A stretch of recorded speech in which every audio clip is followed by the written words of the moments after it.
Reverend Robert and Cecily Celeste, Jeffrey Borneman, Pam Grant, Betty and Ed Glassford, and to everyone who helped to spread the word and pass out flyers and brought food and the cleanup committee. I'd like to also give special thanks to my wife Elaine, who had the idea for this seminar and spent a whole lot of time in organizing and writing articles for the newspapers.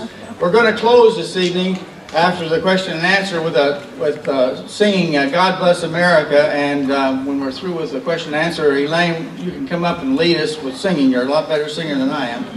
So, with that, let's open it up. There's a mic right over here. You're quite welcome to go over to the mic and present the questions to Governor LePage and Dr. Coffman.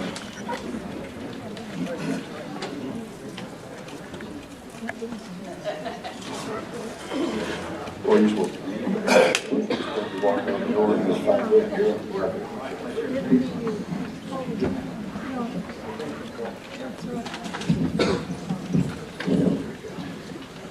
Hi, I'm Mike Joel from Falmouth, Maine. Excuse my voice, I have bronchitis. I'm getting over taking my medicine, so I'm not communicable anymore.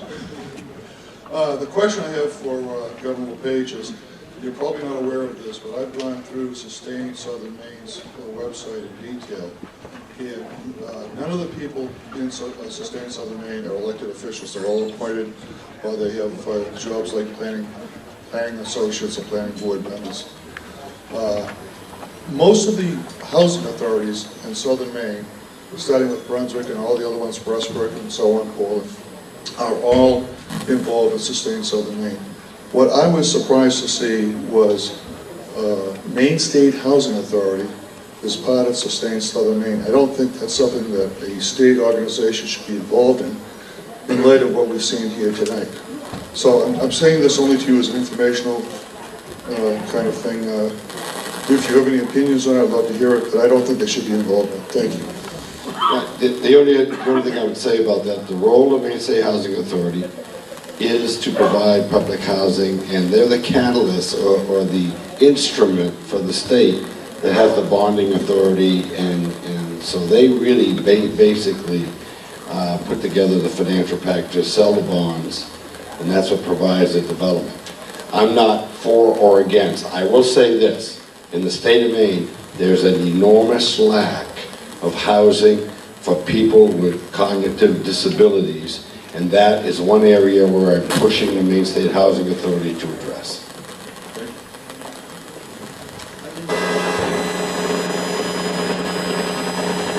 I didn't make this announcement before, but please try to keep your questions to the topic that we had here this evening for the seminar, and please try to make them brief because we do have several people that are lined up there. We are a little bit past our deadline.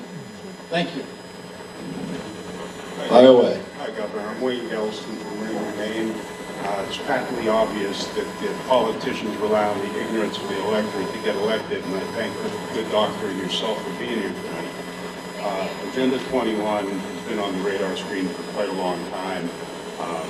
I would encourage everybody to call Time Warner Cable, get the Blaze TV network on with Glenn Beck.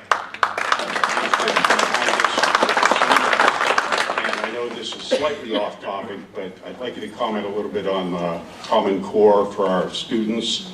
It's government, basically, education that is going to lead our kids down the wrong path.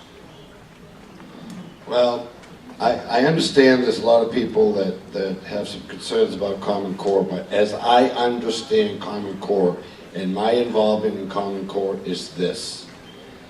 The kids in the state of Maine are getting a less than adequate education. We've been flat for 20 years, and we're going to be putting out grades here in the next week or so. Some of you may be very angry at me, some of you may be very happy. The fact of the matter is, 32% of the kids in fourth grade are reading to proficiency, 39% are reading to proficiency in 8th grade, and we've graduated some classes from high school where 20 to 25% of the kids are proficient in reading.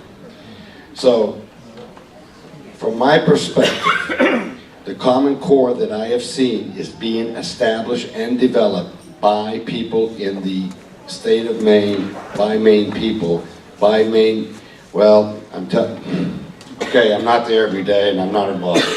I don't know, if I don't know what's going on, thank you very much, you know more than I do, but we're making the rules, not the federal government. It's a state program, not a federal program. It's not been adopted by the federal program. There are 45 states in the union doing Common Core. Is it perfect? No. Is it better than what we're doing today? Yes. Gentlemen, I'm Francis Kelly Marley from Harrison, and my apologies, I do not have a question. You've made everything, Doctor, very, very clear. I do have a comment. If we will all recall our National Declaration of Independence, it begins with an enumeration of the grievances that its signers had and the people had against the King of England.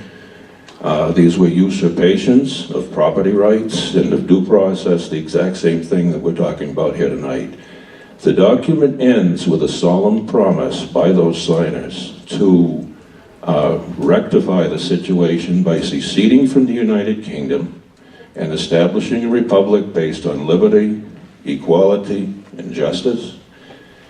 And to that end, they said, we pledge our lives, our fortunes, and our sacred honor. Many of those men did lose their fortunes in the ensuing struggle. Some of them lost their lives, but they did not lose their sacred honor. It's very ironic that the other day, when we were celebrating the event that led to that Declaration of Independence, men of the same spirit, only 130 miles from here, who stood up to the King of England, whatever the cost, on that very day,